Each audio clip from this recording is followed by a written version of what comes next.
This is the Unspoken Podcast on the Undetermined Podcast Network.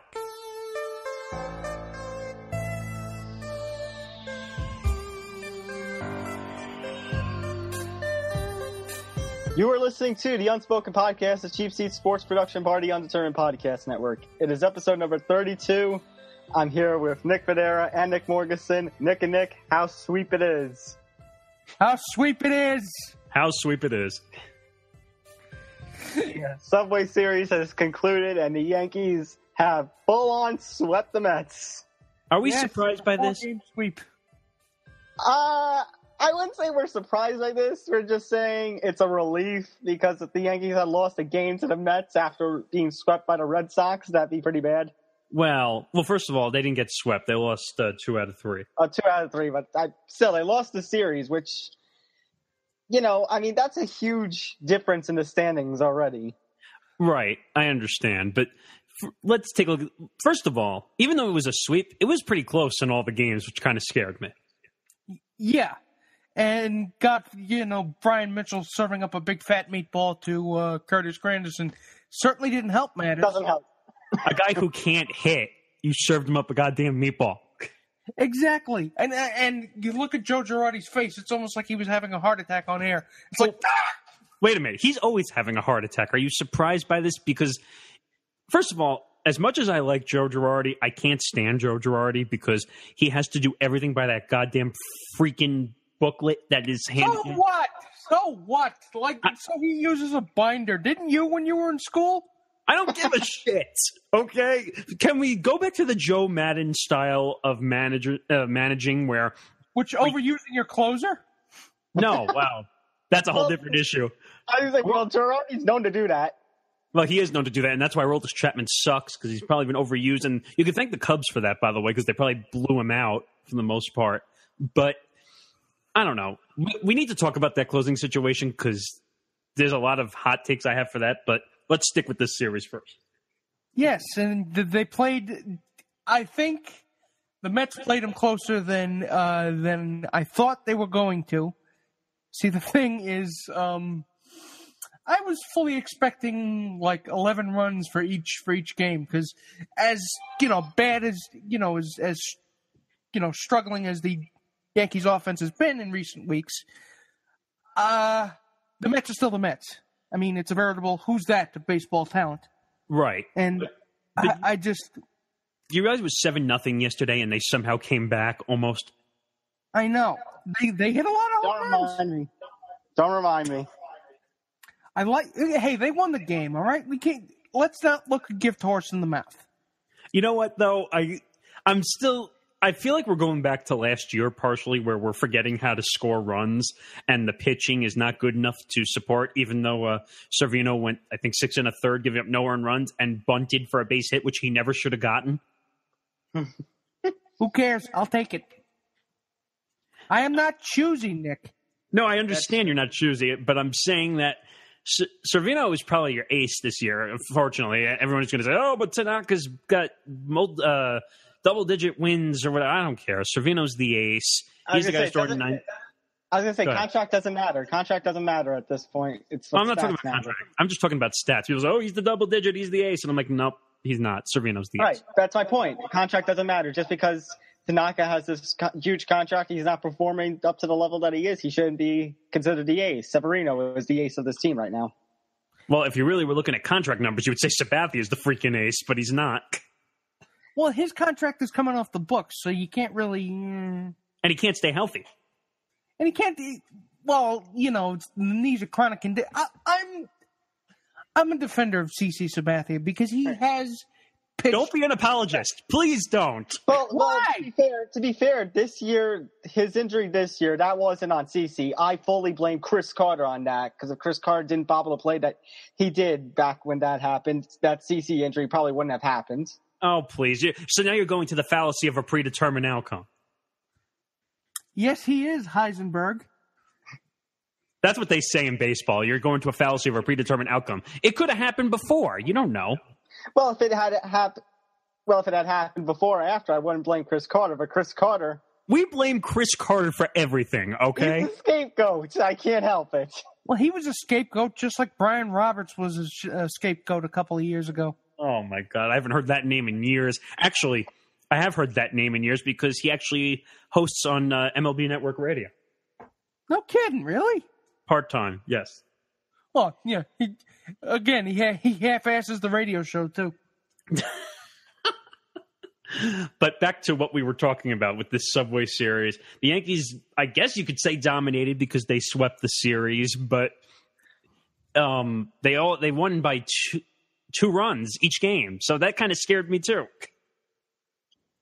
Yeah, well, nor would I say that Judge hitting an absolute moonshot means that his offensive problems are over. Well, right. Speaking of Judge, he said, I guess he wants all the MLB records. I guess he wants every record possible. Oh, you mean the home runs, and now he's struck out in 33 straight games, and the only two that hold the record, I think, are Vida Blue, who's a pitcher who's had it in like 34 games, and I can't remember the other pitcher, but he's had it for 35 straight games. He was also a pitcher. I can't remember his name, but he was also a pitcher. There's somebody who's struck. That's ridiculous to have that type of record. Yeah, he's our Adam Dunn, I guess. We thought he was going to be Barry Bonds, but he's actually Adam Dunn. Well, Adam Dunn came out and said, does it matter if Judge keeps being Judge? Like he lives up to the expectations? What does it matter if he strikes out once a game, every game? Because that's a lot of strikeouts. He's not striking out once a game. That's a lot of at-bats to not reach base. Now, I hear everyone saying, well, let's drop him in the lineup because he's striking out so much, or let's move him because he's not hitting as many home runs. First of all, he had a colossal first half. No one's going to duplicate that first half that he had. He had 30-plus home runs. He had like 70-plus RBIs, and he was hitting like 330 or whatever. No one's going to duplicate that, so give the guy a break. Clearly you haven't been listening to New York sports writers because the way they've been venerating him, you would have think he can walk on water and heal the sick. I mean, Nick Federa, this is going back to a point that we have talked about weeks ago. Everyone has become impatient with Yankees youth and Aaron Judge, included. Yeah, us included, and I think honestly, it was a little bit. I think it was premature to start raining the hosannas down on him. You know what, though? The way that the New York media, and we all know this because we're in New York, the New York media likes to portray things as either they're amazing to the 1,000th degree or they fucking suck to the 0 degree, and that they should be run out of town. Okay? So basically, people took Aaron Judge's first half and said, oh my God, he's going to be the MVP, he's going to be the Rookie of the Year, and he's going to be the greatest player of all time in front of Babe Ruth and Lou Gehrig. Now that he sucks, people are putting him down by like the Enrique Wilson status. Oh, Christ, Enrique, here's another name. Well, you shouldn't do that. You shouldn't honestly do that. Like we just said, no one is going to replicate that first part success that Aaron Judge had. Absolutely. And it's not like it goes back to what I was saying, I think it was a couple months ago about Gary Sanchez. And I think when we were doing our season previews, he hit 20 home runs in the first half. And in the second half when he came up last year. And we said we don't think he's going to replicate that success. I was not expecting that, but he has 22 home runs already, and I can deal with that. I can definitely deal with that. But we're talking 22 home runs over a full season, whereas compared to last season where it was 20 home runs in a shorter amount of time. Take a look at Giancarlo Stanton now, where the guy has been injured on and off. He had that major injury where he got hit in the jaw by Mike Fiers, I think of the Brewers, but now with Houston. Oh, now with Houston, right. But if you look at his seasons, he's gotten to 25, 30-plus home runs, then he gets hurt in the second half. Now, look at a healthy Giancarlo Stanton, who's now going to hit close to 50 home runs. Now, everyone's saying he's on pace to hit 60 home runs. First of all, that's outrageous and bogus. It's not going to happen. He's at like 43 home runs. He's got to hit like 17 more just to get to 60. That's not happening. Can he get to 50? Yes, that's definitely legitimate. He's going to get to 50. But if you're looking at a guy for MVP, he's not going to get it, unfortunately, just because of the team he's on and everything that's going on. I think you're going to see a guy like Jose Altuve end up as the MVP in the National See, now I'm confusing leagues again because I'm remembering the Astros. But but guys like Jose Altuve, who average hits, RBIs, those are the guys getting the MVP, not Stanton because he's on a crappy Florida Marlins team. American League MVP, if we're deciding right now, American League MVP is either probably Altuve or who knows, the MLB might give it to Trout again because who doesn't love Trout? Do you throw Judge in there? I would. I would too. I would throw him in the race. I don't know He's about not going to get it. He's not going to get it, but he qualifies for rookie. He qualifies for Rookie of the Year this year. Yes. Right? Yes. So he's going to get Rookie of the Year for sure. Well, just on stats alone, yeah, he's going to get it. But how many rookies of the year have been flameouts? That's a good point. That's a very good point. That's what I'm afraid of. I'm not saying the Judge will do that. I'm just saying I want him to do well more than anything because I want a guy like I got a guy who can mash majestic home runs. Right. But the strikeouts problem, just bringing it up, because I remember the strikeouts problem, I've had friends who worked, press stuff for Trent Thunder and for Scranton Wilkes-Barre. And this Judge strikeout thing is not new, to be honest. He has had this problem before in the minors. Right, exactly. He's had this problem. And I've seen this when he first came up the season before. He's gotten better with his looks and trying to walk more. Now, he hasn't lost his eye. He's just striking out more on pitches he wasn't swinging at in the first half. So is this something that can be corrected? I think so. I think it's a mental game right now with him because you know how when a rookie star comes up into the league, there's no video on him. There's no really scouting on him. So teams were challenging him in the first half with fastballs, and that's why he was hitting home runs. Now they're throwing the fastballs higher up because a power hitter can't hit a high fastball, and because it's so enticing, they're going to strike out half the time because they're swinging at it. Yeah, I think this is just – and you talk about the mental game. As we've said, he's probably fatigued mentally from all the hype surrounding him and all the pressure that is put on him. I think he needs to back off, and over the off season or soon or whenever, he just needs to refocus and breathe. Exactly. By the way, he's got 162 strikeouts right now. And there's 40-some-odd games remaining in the season. So. He's going to strike out 200 times before this season's over, which is a lot.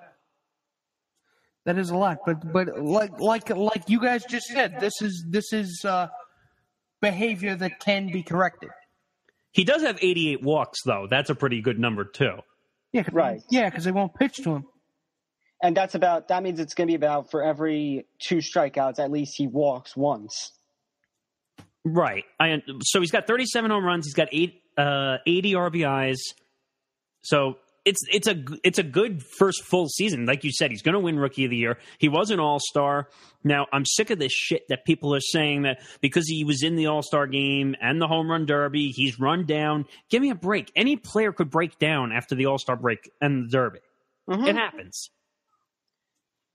But now, go ahead. I was say, but now the Yankees. Big series this weekend against the Red Sox. I mean, they lost 2 out of 3 to the Red Sox last weekend, and now they just swept the Mets. Like, this is basically a series that is this a series that they can't lose? Because I think so. Who are they playing? They're 3 games set against Boston in Boston. They have to win. They can't afford to lose games. No, I agree. I'll be happy with 2 out of 3. I mean, looking at the AL East standings right now, the Yankees are in second place, 4 games behind Boston. Tampa Bay, Baltimore, and Toronto are in a 3-way tie for third. Who's leading the wild card right now in the AL? I want to say it's the Yankees. Yeah, the Yankees are 3.5. It's the Yankees. Game and a half ahead, I think. No, actually, the Yankees and the Angels are the 2 wildcard teams. If the season ended today, the Yankees would be the first wild card, 3.5 ahead of the Angels, and the Angels are a half a game ahead of the Kansas City Royals, 1 game ahead of Minnesota, and a game and a half ahead of Seattle and Texas. Wow. So that's actually close. It is a very competitive American League this year.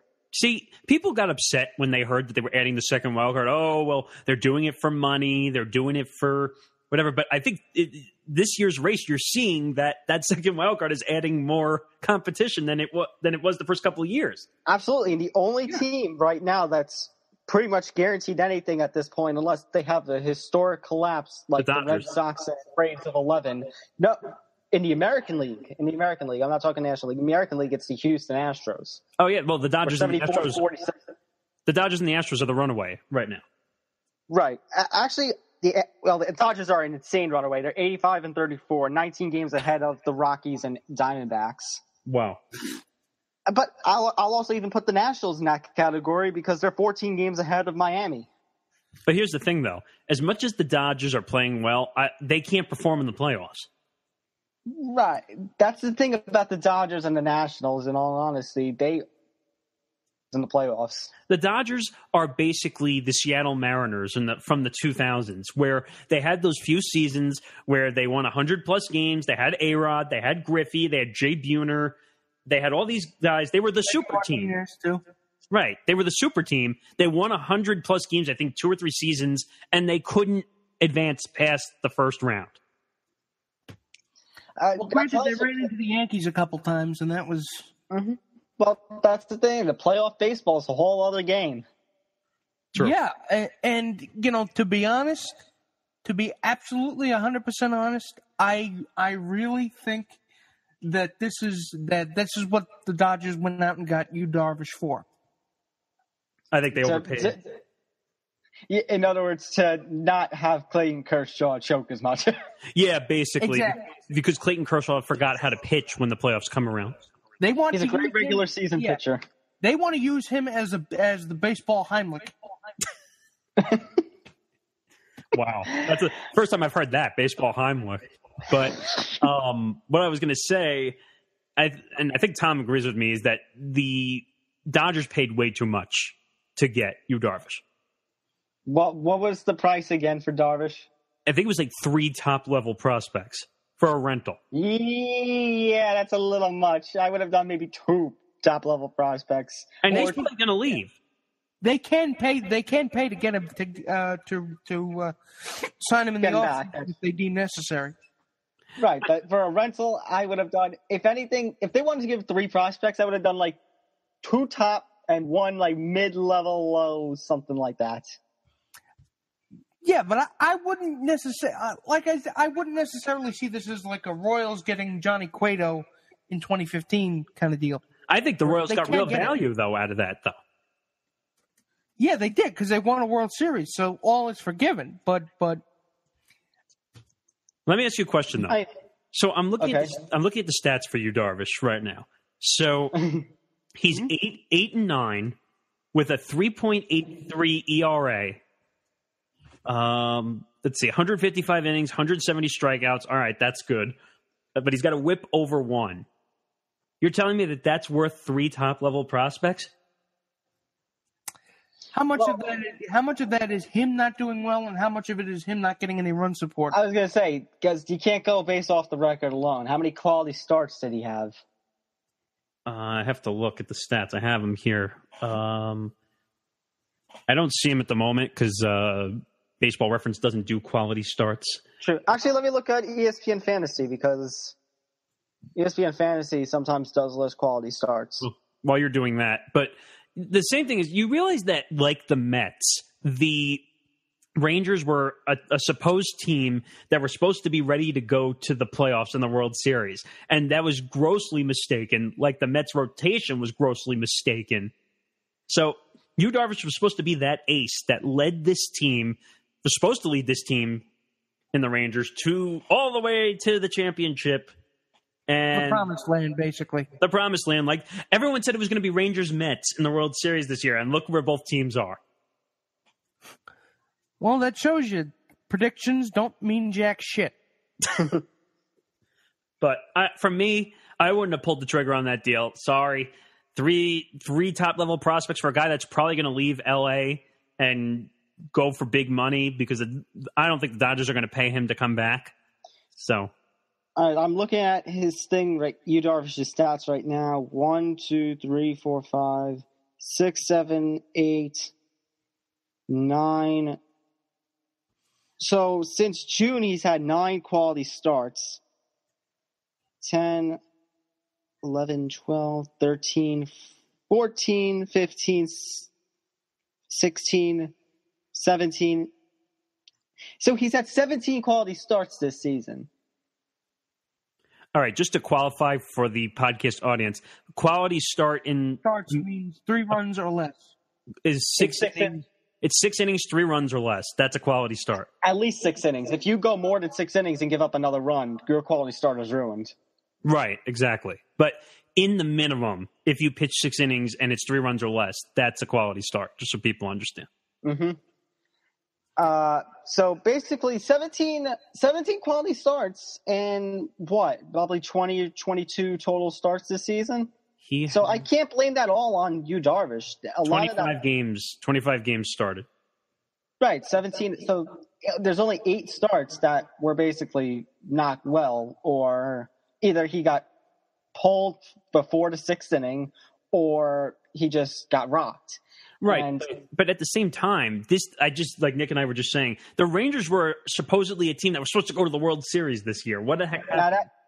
That is true. But now when you brought up the Dodgers, when we're talking about this deal about it, now that means I got to know. Obviously, I don't know if we'll ever know, but was there a bidding war of sorts? Like they said, okay, if you don't throw in this third top prospect, we're going to consider this other team. Oh, I have that. I kind of understand what you're saying, Tom, which is, were they saying, I want a third guy? Like the guy on Pittsburgh, I can't remember the pitcher's name at the moment. Garrett Cole, apparently the price for Garrett Cole was 4 top-level prospects, which was insane, outrageous, bullshit, out of this world. Right, but that's because the Pirates didn't really want to give him up. But I'm just saying, so I think the Rangers took a page out of that book and said, all right, you want him that bad? We want 3 prospects, and if you don't, we'll desperately get it from somebody else. And the Dodgers were desperate enough to cave. I was going to say, I think the Dodgers, it represents, like we said weeks ago with the trade deadline stuff, the Dodgers, I think it represents that this year they're in it to win it. They're taking shit. Yeah, but their GM, Andrew Friedman, came out and said, I'm not trading my top-level prospects. Well, I guess that was BS because he did. Well, he's not Brian Cashman. You can take pretty much anything a GM says around the trade deadline, other than saying that the grass is green and the sky is blue, as 100% full plop. That's true. But you know what? Is it a good trade for them? I'm not sure yet. We'll have to see. If they don't win the World Series, it's not a good trade. That's what I'm going to say right now. That is a take and a half. But before we move on, there was something that I wanted to bring up that I don't think we went over last week's episode. That is that Derek Jeter is now part owner of the Marlins. Well, wait a minute. Let me clarify something. So he put in $25 million. So he owns 0.1% of the Marlins, and somehow he's going to be the GM, not the GM, the president of baseball operations. President of baseball operations. So in other words, he's going to be Phil Jackson. He's basically going to be Phil Jackson, but he's not going to be a whiny, screamy son of a bitch baby who expects all his money and to walk out the door. But here's the deal. I don't know if you saw the story today that apparently Derek Jeter wanted to remove the sculptures in the outfield. Yeah, and Miami-Dade County said no. Right. And then we're also hearing that if that ownership gets approved, that they're going to get rid of their GM of operations, Sampson. Were they going to get to replace him? Jeter's going to step in, or? I guess for now, temporarily, yeah. So what is it? What I've been meaning to ask, and I've been mulling over this over the last couple of days since the news broke. What is it that you think he'll do as president of baseball operations for the Miami Marlins? Oh, this is a tough one. I'll let Tom answer. And I see the smirk on your face. What does that smirk mean, Tom? I don't know, man. I mean, do you want me to take a stab at it? Yeah, take it. He might try to do Yankees 2.0. Well, wait a minute. That's not what I heard, actually. I heard a lot of news media talking about this. So, first of all, you're not going to be able to do Yankees 2.0 just because you don't have – they probably have a tenth of the budget that the Yankees have.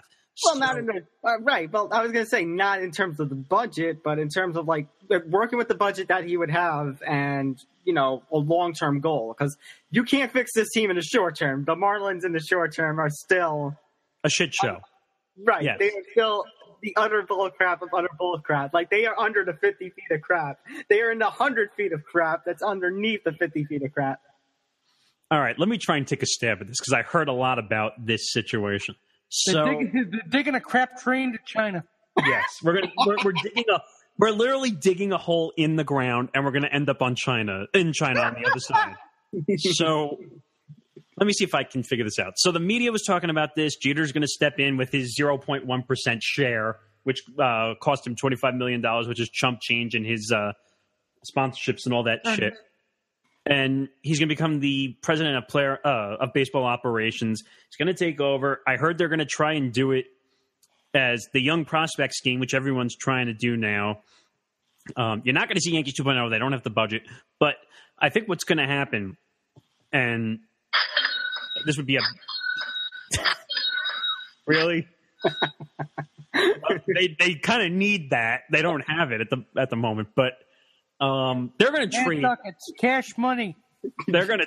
Jeter's got plenty of it. They're going to trade Giancarlo Stanton. Unfortunately, I saw the rumor. I can actually see that. I will agree with you. Giancarlo might be gone. Why would you do that? Because they're looking to move. They're trying to clear house. They're going to get the prospects for him. They're going to get a good haul for him if they trade him. And hey, Nick, come on. You want to see Giancarlo Stanton as a Yankee? I do, but at the same time, you're going to see like every media outlet say, sell out, sell out, sell out, sell out. But then again, the erection that I would be sporting if that ever happened would be enough to skewer a wild boar. Oh my god! I don't mean to go blue here, but I'm just saying that you might end up with blue balls. Exactly. But let me finish my point. But they're going to trade Stanton, even though everyone says, "Oh, they should keep him, build around him." Well, that contract is massive. They need to get rid of it. So that contract's for like $320+ million. So, well, they're going to need a lot of that to pay that off, which they're going to have to. First of all, if you heard what's going on with the stadium, they're not getting a lot of fans and butts in the seats. So no, it's the Miami Marlins. Why would you want to go to that game anyways?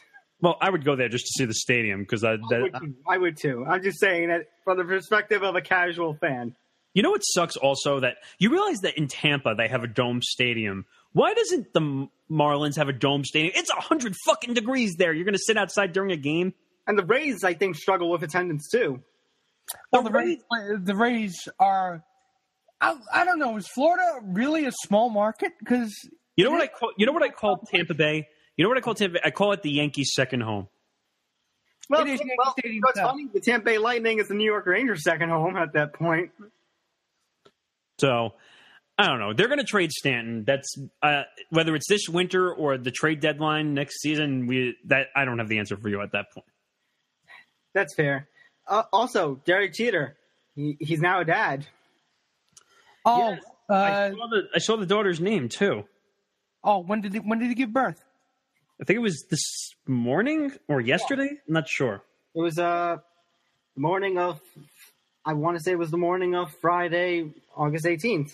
So that's this morning. I know. Oh, here it is. The name of the daughter is Bella Rain. Wouldn't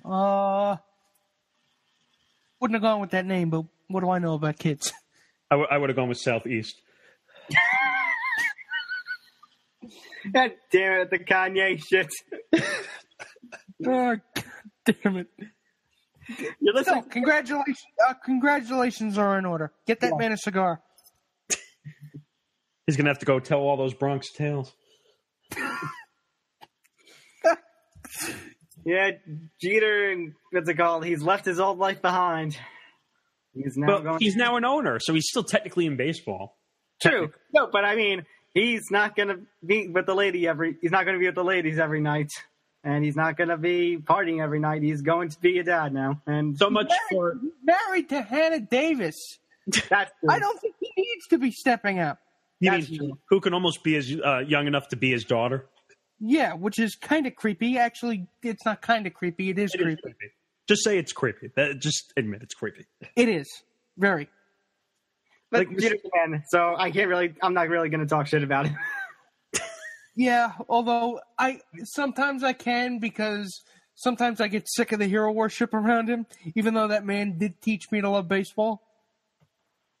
By the way, he's 43 and she's 27. 43. I'm trying to do the math now. So 43 minus 27, that would be he 16. was 16 when she was born. Yes.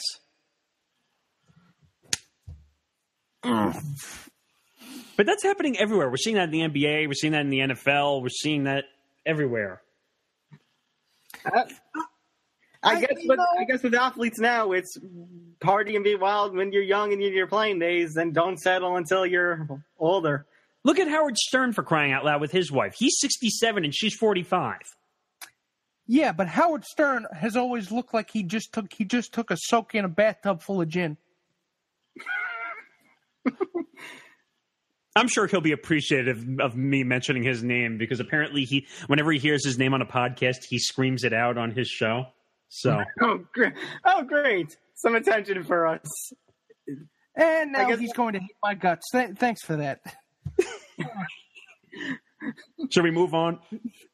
Yes, you're listening to the Unspoken Podcast, the Cheap Seat Sports Production part of the Undetermined Podcast Network. Let's just move on now to our part 2 of our NFL preview. It's the AFC North and the AFC South. You mean the show we saw last night? So what is it? What is it? I know something. I usually don't bother with preseason football other than, what the Giants are doing, because God knows I just can't get enough of OBJ and his circus catches. But something happened with Blake Bortles. Please tell me. You mean that he sucks? Well, I knew that, but what specifically happened? I was not paying attention to anything yesterday football related, so I don't know what's going on here. Well, I can tell you. Did you watch the post-conference interview? It was on SportsCenter. I didn't see the game, but Doug Marrone came out and said that he was talking to him and the backup quarterback, Blake Bortles and the backup quarterback, because apparently he hasn't picked a starter yet. He hasn't picked the starter yet? Apparently, Blake Bortles was the starter. He was going to get one more season. Now, apparently, it's up in the air. Wow. Well, then again, Doug Marrone has always had the temperament of a pissed-off hardware store owner. So that's not really... Honestly, that doesn't... I seriously want to know where you come up with this shit, Nick. It's amazing. No, he just reminds me of a pissed-off hardware store owner. It's in toiletries, asshole! Oh, my God. So what are we starting with? Are we starting with the North, or are we going to start with the South? Let's go North, and then we'll go South. This is going very south. Yeah, it's like this podcast. We're going South quick. It's an AFC Civil War, North versus South. Oh God. Go ahead. All right. So we're going to start things off at the North. Which team should we start things off with? The Bengals, the Browns, the Steelers, or the Ravens? This is the worst division in the NFL. Let me make it easy for you guys. Okay, let's start with the Cleveland Browns. Okay, let's move on. Thanks. They're browsing it up. Let's get RG3 in. Okay, so we seriously have to talk to Cleveland Browns. Here's the thing about Cleveland. At the very least, strangely enough, they won the NFL draft.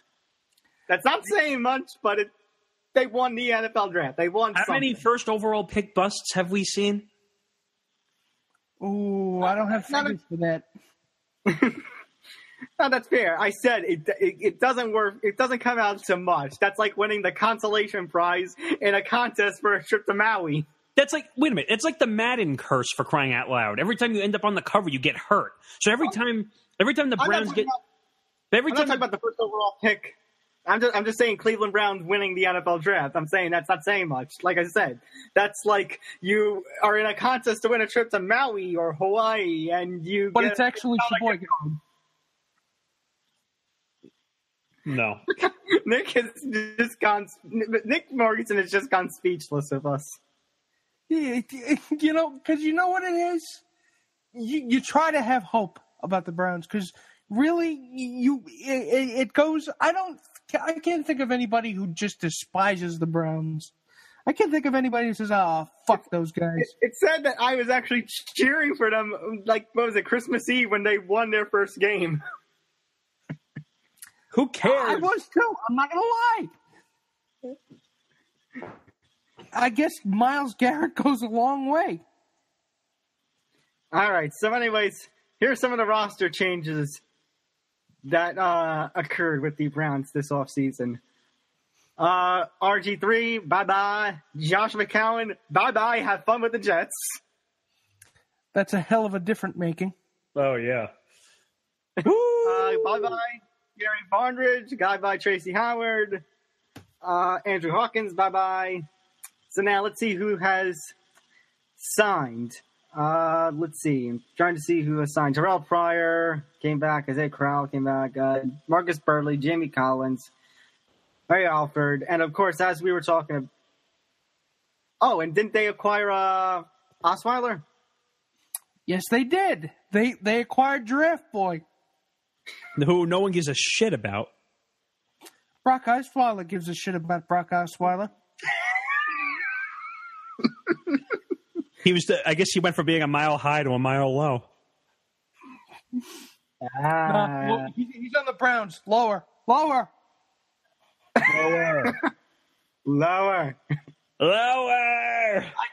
I guess they really, really, really like him. Otherwise, they wouldn't have taken on that salary. And shame on the Texans for paying him. And of course, as we were talking about the Browns draft class, they had 3 first-round picks, picking Myles Garrett first overall, picking Jabril Peppers 25th overall, and picking David Njoku 29th overall. I like Jabril Peppers. Full disclosure, my brother's a big Michigan fan, so we watch a lot of Michigan games together. And God, I love to laugh at Jim Harbaugh. But that's beside the point. I've seen Jabril Peppers up close for a couple of years. He's good. He's damn good. Mm-hmm. Look, basically, as I mentioned before, as I kind of hinted at, is there really anything good to say about this team? Even though they have young guys, they're still going to get overrun and shat on. They're going to get so destroyed that the Bad News Bears would have a better opportunity at winning than the Cleveland Browns. With one less alcoholic. Exactly. I mean, it doesn't matter. I mean, just look at their team. Osweiler or Kessler's going to be quarterback. You got running backs. You have Isaiah Crowell. Though I've heard Duke Johnson might become the running back number 1, which I find insane. I always consider him running back 2 material. Maybe even running back. And that's on the Cleveland Browns. If we're talking the whole other NFL spectrum, he is basically an RB3 or 4, or he's somewhere depth. There's no depth on this team whatsoever. They should just forfeit. They should just say, we're going to go 0-16, just give everybody a win and walk away. Oh, no. I think they got enough talent to win more games than you think they will. Wait a minute. How many games do you think they're going to win? As much as 5. That is. You're crazy. What I'm willing to go up to. You're crazy. I'm going to say as much as 3. I think you're still being too nice. I'm going to say that if they win 2, that's a victory. Oh my! Really? Wow. Yeah. I was going to say 2, but I think they somehow have a way to pull off 1 more. I need to see their schedule. I'll tell you if I can look at a schedule. Okay, let me quickly try. Here, I got it. All right. Read it off. Week 1, at home versus Baltimore. I don't see a win there. That's a loss. At home versus the Texans. I mean, it's the Texans. The defense of the Texans is definitely better, though, with J.J. Watt. Oh yeah, definitely. Right, the defense is better. I think they lose that game. Okay, I'll give it the. If there's a benefit of a doubt, I might give them a loss. All right, at Green Bay. Oh, for sure, a loss. Oh. I'm trying to think of a better word. Wait a minute. Wait. I clicked the wrong schedule. What did you click? I clicked the Bengals instead of the Browns. Oops. Don't mind me. Damn it, Morgasen. You're trying to snark over here. You're killing our buzz. You Sorry. So badly. Don't mind me. Thanks. All right, here we go. You just soundboard. Here we go. I got it. All right, week 1, Pittsburgh. Okay, that's for sure a loss. All right, at Baltimore. Loss. At Indianapolis. That's probably a loss if Andrew Luck plays. If I was going to say, how good is Andrew Luck going to be active at that point? Yes. Then I'll give him a loss. All right, here's the one that we all have to pray for. Week 5. Oh, no. Week 5 versus the Jets. I actually am going to give them a win there. I see the Jets tanking so badly. I'm only giving the Jets one win or 0-16. I do not see any point for the Jets. So you know what? I'm going to give Browns a win that week. All right. So I got to save my own 16 mojo for the Jets. So. All right. At Houston. Again, that's iffy, but I'm going to say loss. All right. So that's 1-5. Versus Tennessee. 1-4. 1-4. No, because that's 6 games. Week 4 is it? What about week 4? Because you didn't mention a week 4 game. You went versus Cincinnati. Loss. So that would be since up to 6 weeks. That's 1-5. Week 7 versus Tennessee. Tennessee's going to be good. I could see a loss there. All right, so that's 1-6. Week 8 versus Minnesota. That's probably a loss. Loss. That's the 9:30 a.m. game, by the way. In London? What? Yeah, that's the London game. Ooh. That's a second team. This is the second season in a row. A team I like is going to be playing the London game. So last year was the Giants. This year it's the Vikings. I'm going to be getting up really early for that shit. I'm going to be miserable. I did it for the Jets a few seasons ago. After the game. What happened?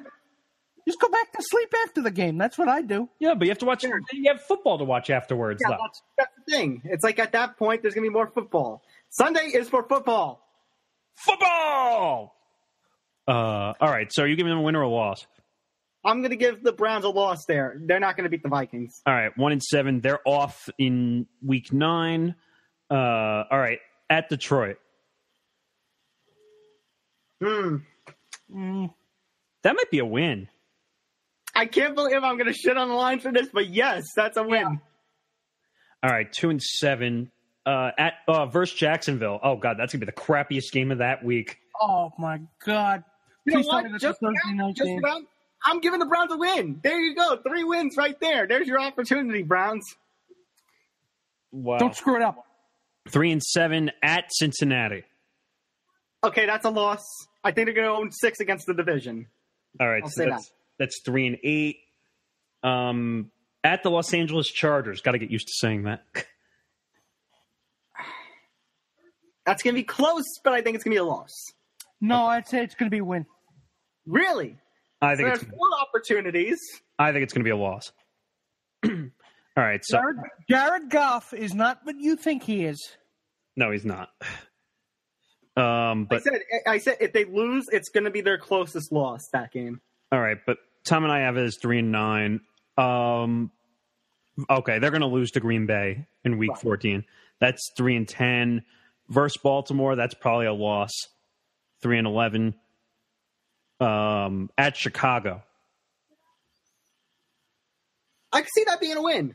Okay, I'll give them the benefit of the doubt. 4-11. And then they'll face the Steelers one more time, which is a loss. So that's 4-12. So basically, they're either going to be in our Unspoken Podcast low predictions. They're either going to be 4-12 or 5-11. So this rounds, here's your opportunity here to improve. Don't fuck this up. They'll just end up with they just won't end up with a top 5 pick. Right, but I mean, you're going to give Cleveland some hope, some happiness by having a better season than. There's no hope. Stop it. Please give them hope. Yeah, Can you imagine? Wait, can you imagine if Cleveland somehow made the playoffs as a wild card? I would eat. I would turn this. We would turn this into a special video podcast, so you can see me eating my hat. I have a hat back there. I will eat it if that happens. I will be making a special tribute to the Cleveland Browns if that happens. It's not going to happen, so I don't have to worry about it. Okay, on to you know what? Since we confused Cincinnati and Cleveland, you know what? Let's just go to Cincinnati now. Marvin Lewis and his wonderful clock management. All right, so signings for this year. Kevin Minter, linebacker Kevin Minter, offensive tackle Andre Smith, defensive end Wallace Gilberry, running back Cedric Pierman, and offensive tackle Eric Winston. Releases linebacker Ray Maluga, cornerback Shaky Brown, and kicker Zach Hucker. And their first overall pick their first round draft pick was John Ross, wide receiver of Washington. And their second rounder was Joe Mixon, running back from Oklahoma. Two young football players with a lot of hype around them. I've heard a lot of good things about Joe Mixon, although so have I. Yep. That comes with some bad stuff. Was he the one on the video? Yeah, I think so. Joe Mixon is the one with, I think he had charges against him, didn't he? Yeah, but wasn't he the one where the video went viral inside a eating establishment? Yeah, when he hit somebody in the face. Yes. Like he knocked the girl out, I think, allegedly. Yes, I forget. I don't care what you do. You don't put your hands on a woman. No, never. Ever. It was at Pickleman's Gourmet Cafe in Norman on the campus corner. See, I need to go here for a second since we're talking about this type of stuff. And maybe when we get to when do you do Dallas and New York in that division? That's gonna be the last. That's gonna be 2 weeks from today because he likes to save our favorite team's division for last. Because I really want to get to that. You agreed to it. I want to get to that asshole who got suspended 6 games. Wait, we talked about it last week and you missed it. I missed it, but I have a hot take about it. But I'll save it for when we're done. I was going to say, let's get done with this, and then you can hot take. But I was going to say, Mixon has a lot of, like you said, has good resources. I think he can be a good guy, good team player. I wasn't going to say good guy because he's not. But this team is up and down. Wow, I forgot the quarterback's name all of a sudden. Andy Dalton. Andy Dalton. More like dueling Dalton. Seriously. Because that's what I just called him. Right. I was agreeing with you. But this guy cannot raise himself to a higher level. This team plays good, it plays bad, it plays good, it plays bad, it makes the first round, then it shits the bed. Perfectly mediocre. It's like the NFL version of beige drapes. Basically, yes. Yeah, and I mean, I don't know, with this team that they have, I mean, they've got some good youth, like we said, with John Ross and Joe Mixon. They got some good youth with them, but I mean, you know, Jeremy Hill and Andy Dalton, Brandon Marshall, AJ Green. What would you say, Nick? Tyler Eifert when healthy. Tyler Eifert's very good. He's a good player. He's a solid player. Right. So, I mean, they have some solid talents, but not enough to be a contender at all. And don't forget Pac-Man. I'm totally kidding. But still. Ugh. I knew you were going to bust that out somewhere. Doesn't he hate being called Pac-Man now? He's Adam Pac-Man Jones. What do you expect? I know. How you say he is Adam Pac-Man Jones, but doesn't he hate being called Pac-Man? Actually, I don't even see him on this. I thought he was. Maybe not. Moving on. Yeah. No. That's right, because he is a return specialist. He's not even, what's it called? He's not even good enough to be a receiver anymore. He is just a return specialist. So he doesn't stomp on people, I guess? Probably. And I must admit there was a time when I did like Pac-Man Jones, where I kind of fell for the, hey, he's got a personality. I like personality, but it only goes so far. Oh, boy. Personality doesn't save you from being an asshole. No, it doesn't. It makes you more of an asshole. Precisely. Okay, so let's move on now to, what do you say we move on now to the Baltimore Ravens? Yes. Mr. Joe, I have no discernible personality, so therefore I must stare into the middle distance at all times. Flacco. You have personality. Hot take, too.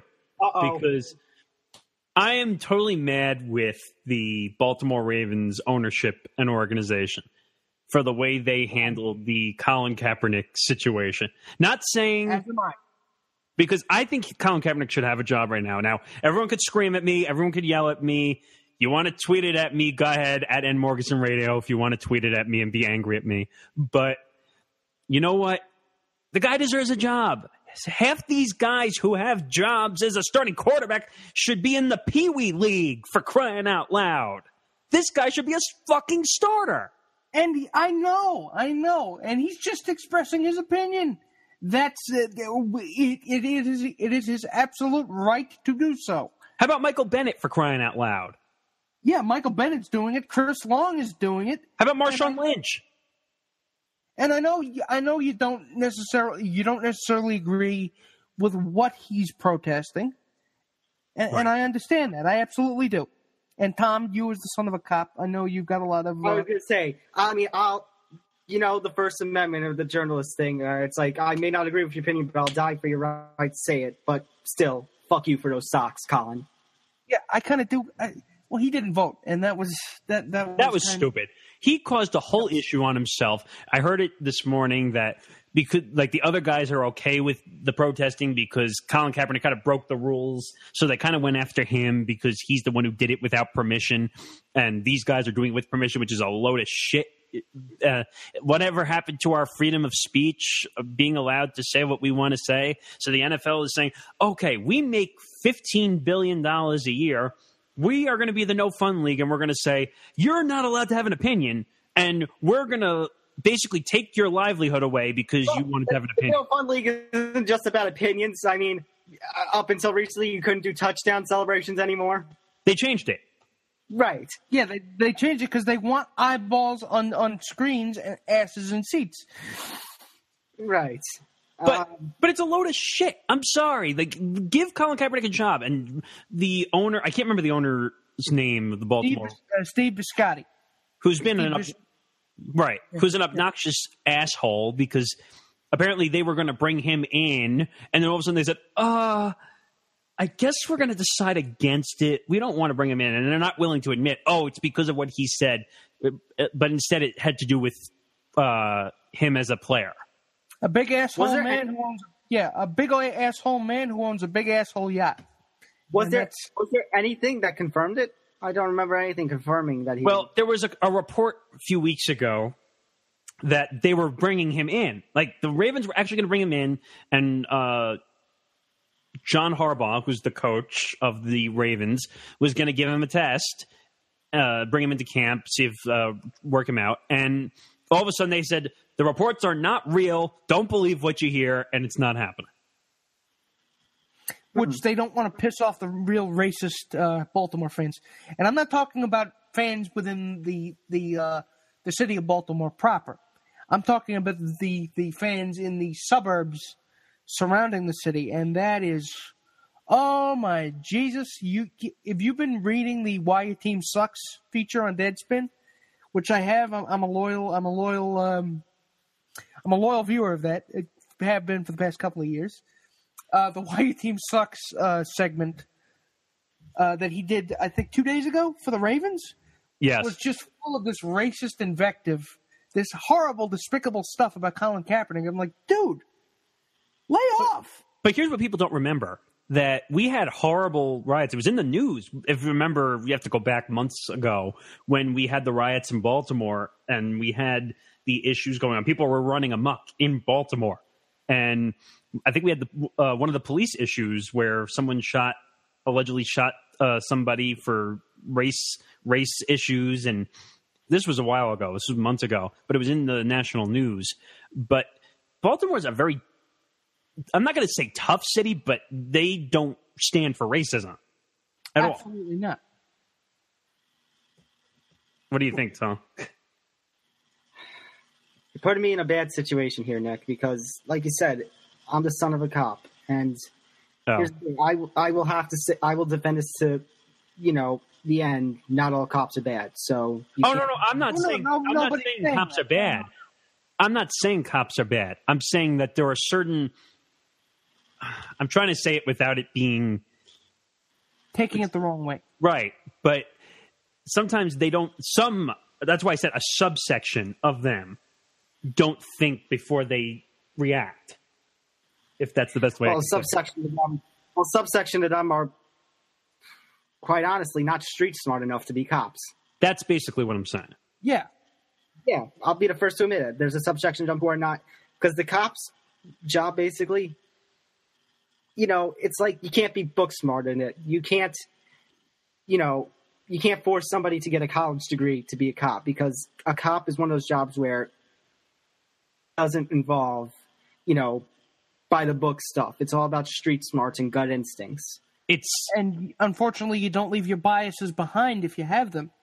Right. And your racial hangups if you have them. And a lot of the worst people, well, some of the worst people become cops, and that's not really a failure of the institution of police. It's really that racist fucks end up becoming cops. Right, and I guess you could throw the military in there too, because I was going to say, there's a whole big issue about stuff like fire, police, military, and minorities, and it's like it's really uncomfortable. And what's it called? I mean, when you're talking about the fire department, there was this story about this woman who failed like her test 25 times or something like that, but they kept letting her take it because they were accusing, they were saying, because like you're not letting me into the job based on my race. When it comes to the fire department, here's what I always say. I don't care if you're white, black, yellow, man, woman. I don't care. If I'm in a fire and I need help, save me. I want the best person possible for the job. Right. To save me. It's Tom's making a good point that if you are qualified to do a job, it shouldn't matter who you are. Right. And as much as we don't compare the two, shouldn't compare the two, let's move on. Compare that with the Kaepernick thing about, is Kaepernick the best person for the job? Now, I've said this. Nick Morgasen, you made a good point. Comparing a lot of these quarterbacks in this league, it's like, surprisingly, I'm surprised a bunch of them even have a job. And now this college football season is going to be, what do they call it, the year of the quarterback? They're going to be basically, yeah. I could see a lot of teams in the NFL replace quarterbacks with these young up-and-comers coming from college. Let me make a desperation point here, which is look at the Dolphins, for crying out loud. They had to pull Jay Cutler out of the Fox Sports booth. Before he even broadcast the game. Also, keep that in mind. They made him put pants on, too. Right. But basically, he signed a 1-year, $10 million deal. You're telling me that a guy who was retired and hanging it up is now going to get $10 million? And Colin Kaepernick can't get a job because he expressed an opinion. Great. That's why you want black players to play for you, but you don't want them to express opinions. Well, I'll go back to the stories I saw this morning on SportsCenter and a bunch of other sources that Michael Bennett, I think, was he the one holding the fists in the air while they were doing the anthem? He was sitting, I think. I was going to say, I thought he was sit. No, that was Marshawn Lynch. Marshawn Lynch is the one sitting by the water cooler. Oh, okay. Then who were the two that were holding? I think Michael Bennett had his He had his fist in the air, and Chris Right. Long. You guys talk about this while I look this up. Make sure we have this right. No. I remember from this morning that Michael Bennett and a few teammates were holding fists in the air. But the ironic part about the picture was that I can't remember. It was a white football player. I can't remember his name. He had his hand over his heart while Michael Bennett was holding his fist up above his head. So it was Michael Bennett, Chris Long, and Malcolm Jenkins. That's it. Thank you. But it was kind of irony that the white player was holding his hand over his heart and Michael Bennett, being black player, holding his fist above his head. It's expressing an opinion. Well, what's it called? I mean, what's it called? Because it's Long, Jenkins, and Bennett. Yes. I was gonna say, well, the one who's holding his hand over his heart. I didn't see much of the story, so I don't know who was holding the hand over the heart and who had the fist in the air or whatnot. Well, I think Jenkins was the one with the hand over the heart, and Bennett was the one with the fist. Okay, well, I was gonna say for Jenkins, because he still had his arm around Bennett, right? Yes. So he had the arm around. Well, maybe he's trying to show two sides. Maybe he's trying to say, I love my country and stuff, but I still stand with these guys, and they have the right to express an opinion, which is absolutely unity, etc. Well, right. Chris Long was defending both players because they had different views. Right. Yeah, you know what it is? It's I love my country, but it pisses me off sometimes. And God, have we all been there? Yep. And anyways, we're getting off on a tangent here. We just went off on the bad tangent. That was minutes long. So let's get back on track here. The Ravens, Danny Woodhead, Darius Webb, and Jeremy Maclin, Anthony Levine signed. Released Kendrick Lewis, Elvis Dumerville, Sharice Wright, etc. And their first round pick was Marlon Humphrey, a cornerback from Alabama. Roll Tide. They're gonna get Roll Tide, all right. Yeah, I mean, you have Flacco as your QB, you got Kenneth Dixon, Terrence West, Danny Woodhead as your running backs. You got what wide receivers do you have? None. Macklin and Wallace. No. Perriman's injured. Larry Donnell is a tight end. Hey, that's pathetic. Hey, Larry. This is Ezekiel. Larry. I don't know. I'm looking at their schedule. They have a good first couple of weeks, though. So if they don't win these games, Cincinnati, Cleveland, and Jacksonville to start off the season, then they're in trouble. But the rest of their schedule, they have a tough middle schedule. They have Pittsburgh, Oakland, Minnesota, Tennessee, and then to finish, they have Green Bay, Houston, Detroit, Pittsburgh again, Cleveland. They should win both Cleveland games, two Cleveland games, and then they finish with Indianapolis and Cincinnati. I mean, they have an up and down schedule. And it really is going to be a test for them to see if if that Super Bowl in 2012 was not a fluke, or was it the flukiest fluke that ever did fluke? Oh, it is a fluke. Definitely is a fluke. Oh, speaking of which, 2017 Pittsburgh Steelers, I think we can end the conversation right here and pick them as our winner of the division. Unfortunately, yes. Now, this is going to be their first year without the ownership of Dan Rooney, the late Dan Rooney, who passed away in April. And going through their first overall pick, 30th selection overall, T.J. Watt, linebacker from Wisconsin, the brother of J.J. Watt. Watt the lesser. But there's a lot of hype surrounding him. And their second overall pick is Juju Smith-Schuster, wide receiver out of UFC. God, that name is fun to say. Oh, I was going to say, that reminds me of something. Oh, my God, this is the biggest flashback ever, and only Nickelodeon kids will remember this. Tacking the power of Juju. Oh, my God. I was a little too old for that, but I know what you were talking about. I know what you're talking about. If anybody has Juju on their fantasy team, you better rename your team to Tacking the Power of Juju. There's going to be a lot of...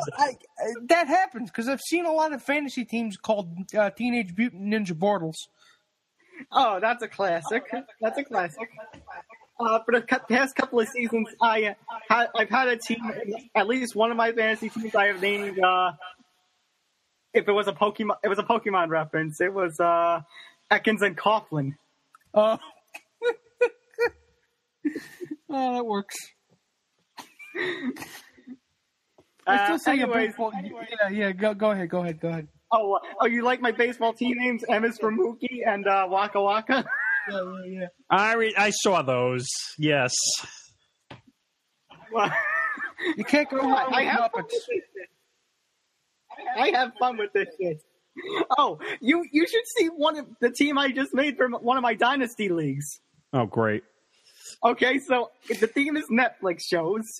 And I have Devonta Freeman as my best player on my team. And so I decided to name my team Arrested Devontamint. Oh, God, I knew that was coming. You should quit right now. I can't do my Ron Howard impression, though. It is my objective to name one of my teams this season after wide receiver of the Vikings, Adam Thielen. I'm going to call it Hooked on a Thielen. I think we're going off the rails again. The power of puns. I love me some puns. Well, so do I. Which team are we talking about again? The Steelers, who are obviously going to win the division this year. With, Le'Veon Bell, Antonio Brown, Big Ben, trying to see, David Johnson, Jesse James, Sammy Coates, Martavis Juju Smith-Schuster, Martavis Bryant, who has been conditionally reinstated. There's a whole issue with that where, all right, we conditionally reinstate him, but he's not allowed to be on the field. But then why did you reinstate him then? Because dumb. I don't know. Dumb. But, okay, so in order to move on, let's all be in agreement. Steelers winning, say aye. Aye. Aye. All right. Although I don't There's like... our pick for AFC North. Moving on to the AFC South. You know what? Since we were talking about his brother, let's just start with the Houston Texans. Oh, boy. So, where do I begin? Well, you know what? I know exactly where to begin. And I think it sums up the team perfectly. Bill O'Brien's chin looks like a butthole. Okay. It does. And that's this team. A butthole. They're trying for you not to notice the butthole, but the butthole is there. And it's staring you right in the face. Oh, my gosh. Really? Yeah. I don't know where you come up with this shit. Well, I'm looking at their schedule. Well, let's go back to the numbers for a sec. But I was going to say, are you going to look at their schedule? Because I'm looking at the roster. Okay, so week 1, they are they're versing Jacksonville. There's an opportunity for a win, but that's again going to be in one of those cases where it's like, oh my god, that's a terrible game to watch. Yeah. Right. At Cincinnati, at New England. Wrecked. At Cincinnati, no, I think I could pull Cincinnati off. Okay, maybe not. Maybe Cincinnati, but New England wrecked. Versus Tennessee, versus Kansas City, versus Cleveland. Versus Tennessee, versus Kansas City. I could see losses in those. Versus Cleveland Browns. Browns get wrecked. Bye week 7, at Seattle, versus Indianapolis, at Los Angeles Rams. I mean, what were you Seattle, probably not. Indianapolis, ooh, that's a tough one. And I think they could win that one. I didn't see any football yesterday, as I mentioned, so I'm looking at the Buccaneers. There's Ryan Russillo is on my TV right now, and Buccaneers 12, Jaguars 8. Really? That's sad. That's pretty sad. Even for preseason, that's sad. That's bad. instead of going through this whole schedule like we've been doing, where do you see this team? I see this team being like middle of the road-ish. I see middle of the road potential for a wild card. Not necessarily sure if we'll get there. We'll have to talk more about the other divisions before. Actually, we're done with the AFC after this today. So, by the way, they have 3 primetime games at night. The Texans. Yeah, the power of J.J. Watt. So they have 8:25. That's again at Cincinnati on the NFL Network. 8:30 NBC Week 5 versus Kansas City, and then they have the Monday night again at Week 12 at the Ravens. So somehow they ended up with 3 primetime games at night for a crappy team. Well, like I said, the power of J.J. Watt. Also, going through their team, quarterbacks, you have Tom Savage, and then you have the rookie Deshaun Watson, the 12th overall pick, who we talked about, I think, early when we were talking about the draft, Nick. He's got a decent story behind him. It's like you got to root for the guy. Oh yes, I absolutely love that guy. I do. I'm not a fan of Clemson, but I do like Deshaun Watson. I think he does. Although Clemson was kind of built like an NFL pro style offense, but I think he does have the tools to adapt. Unlike a lot of other college quarterbacks, where there was kind of a steep learning curve. I mean, especially in the sense of with Marcus Mariota. But I think that he'll get the hang of it a lot quicker than a lot of other quarterbacks have. Can we get rid of the Savage already, though? I'm sick of him. I'm interested in seeing what Deshaun Watson could do. Running backs, Deonta Foreman, Lamar Miller, Alfred Brewer. Deonta Foreman, of course, being another one of their young guys. Will Fuller, wide receiver, along with Jalen Strong. C.J. Fedorowicz as a tight end. And then defensive unit, you got J.J. Watt. You got Jadeveon Clowney, pardon me. And I thought they had somebody else noteworthy. They're a shit show. Let's just put it that way. On the offensive side, at least. So, you know what? Their running attack is going to be awful. Yeah, I could see that. You want to move to Indy? Yeah. Actually pick ourselves up and move to Indy, but go on to the Colts. Oh God.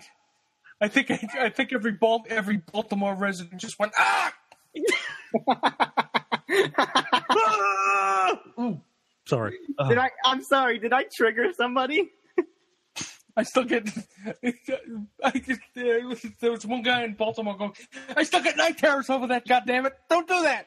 That reminds me of that really bad Dale Earnhardt Jr. commercial where they're in the forest and the guy has the whistle that whistles like a Dale call.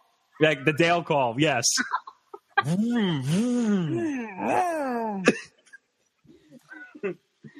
Oh God. Anyways, Indianapolis. Is Andrew Luck going to be healthy 100%? Maybe not by week 1, but they are wasting the talents of a really, really, really good quarterback. The fact that they have 2 once in a generation talent quarterbacks, one after the other, and have got only 1 Super Bowl out of it is beyond me. By the way, absolutely beyond me. They have the easiest down the stretch schedule probably in the NFL from week 12 all the way to week 17. Why? Week 12 to 17 is who for them? So they have versus Tennessee, at Jacksonville, at Buffalo, versus Denver, at Baltimore, versus Houston. So basically, if Andrew Luck is 100%, and with a stretch like that, if you can't win a few games earlier in the season to secure a playoff spot, I'm sorry, Indianapolis, but then you suck. That's like the easiest stretch of games I've seen so far. That, I think, is. I really think is. Until we get to Dallas, let's save that for when we get to Dallas, though. Oh, my God. Is that Jerry! All right. So, but also, what's it called? I mean, also consider that the talent that this team has, and not just at quarterbacks like you were talking about, Nick. I mean, you got Franco at running back. You have, I would think, a good double unit at wide receiver with T.Y. Hilton and Dante Moncrief. If they decide to play up to their talent level. You got Jack Doyle at tight end, who's decent. Only going to say decent. Not that great. Right. But still, for what they're not great, for that kind of schedule that they have, if they can't find a way to get to the playoffs, at least, like to win a few games in the weeks before, that's sad. But all the problems, I put it to you, gentlemen, all the problems with this team can be traced back to one man. Well, actually two men.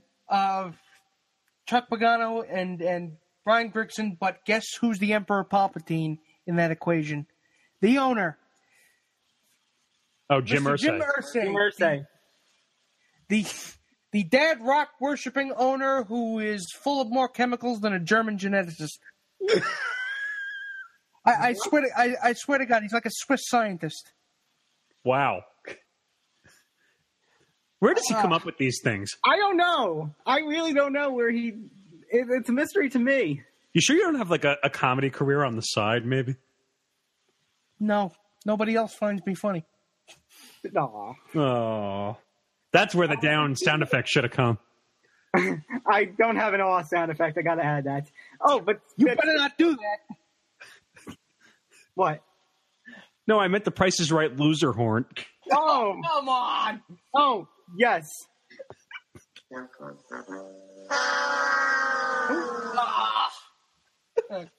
Sorry, buddy. And to the person who is calling me right now, I don't recognize this number, so screw you. Stranger numbers, yes! Hooray! I always feel like somebody's watching me. Oh, God. Oh, God, we're getting off the rails again here. All right, let's go. Let's pick it up. Okay. Yeah, so speaking of awe and stuff that's said, how about we move to Jacksonville? Oh, boy. Blake Bortles, I think you go under the Price is Right loser horn category also. Seriously. Oh. I think the whole Jacksonville team does. Yeah. I mean, they even with Tom Coughlin running things. I think has a lot of potential as a young running back. T.J. Yeldon, Alan Hearns. Isn't Julius Thomas on that team also? Julius Thomas? No, he left for Miami. Oh, so he went to money grab to Jacksonville, and now he left to Miami. Impressive. They have the pieces. They just don't have the wherewithal or the organizational strength to know how to put it together. And Blake Bortles sucks. I was going to say, and they don't have the quarterback. Blake Bortles is the biggest disgrace of a quarterback I've ever seen. Here's what you should do. Here's what you should do, Bortles and Jacksonville. Listen to me. Here's going to be your strategy book. It's just going to be one thing. Give the ball to Fournette and let him run. They're not going to do it. They don't listen to anybody, so it doesn't matter. It's like watching them play and make decisions. It's kind of like a guy with stump hands sitting on a mountain of Legos. You know he's not going to be able to put it together. The pieces are there, but it just won't fit together. It's kind of like Seamus from Family Guy. I don't know. I don't watch the newer Family Guy, so I don't know who Seamus is. What? The guy with the wood body. Oh, I didn't know him as Seamus. I didn't realize that was his name. I just know him as the pirate. Oh God. But yeah, pretty much. That is a good example. That is a good example there. Wow. But Tom, what exactly do you think that Tom Coughlin's going to be able to do in an organizational capacity? Yell and scream and be over-aggressive to people. That's it. Then they can just hang up the phone. Oh shit! He's screaming again. All right. I'll just take my money and retire. Seriously, man. Jacksonville, seriously, get a quarterback. Somebody that's not Blake Bortles. Hello, you play to win the game. Hello. Even Blake Bortles doesn't trust Blake Bortles. That is true, but still, it's like, get a quarterback, because I feel like if you have a quarterback, like the year the quarterback is coming up, if you don't grab a quarterback in the year of the quarterback, you guys just don't know how to run a football team. You could just be the New York Jets and just lose every game and go after, what's his name, who's going to be the number one overall quarterback. Sam Darnold. Yeah. But regardless, I mean, this is football. You play to win the game. Thank you. Thank you. I mean, at this point, Jacksonville can't worry about the playoffs. Playoffs? You kidding me? You are just going to be running that. You are just going to be running that out until the sun burns out, aren't you? Basically, yeah. Maybe. Okay, let's move on to Tennessee, the last one on our list for today. What can we say about Tennessee? Really? I have no idea to be. Well, to be honest with you, the AFC South is probably the weakest division there is. They have DeMarco Murray, right? I believe they do. And he actually was good in the second half. Yeah. I mean, they got DeMarco Murray and Derrick Henry at running back. They got Eric Decker, Corey Davis, Jonathan Cruz, Rashard Matthews, Tajay Sharp at wide receivers. You got tight ends, you got Delanie Walker. And quarterback, you have a young Marcus Mariota. This schedule, by the way, you talk about how I said the last 5 games for, what was it? Indianapolis? Yeah. Tennessee, ready for the last 4 games? Okay. Well, I'll make it 5. Okay. Versus Houston, at Arizona, at San Francisco, versus the Rams, versus Jacksonville. San Francisco, the Rams, and Jacksonville. Those are gimmies. That is a cream puff of a schedule. I would throw Arizona in there too because they're not that great. That's true. Arizona's a little past its prime now. And Houston. So those 5 games, if they get Tennessee and Indianapolis should be in the hunt for a playoff spot this year. They should, but they're not going to. Well, it's just the AFC South kind of sucks. I'm sorry. But what do we think? Who do we think is winning it? Who do we think is really winning it? Oh, God. Somebody's got to win the division. Someone's gotta. It's going to be weird to say because of what I just said with the drugs and the German geneticist. But I think the Colts.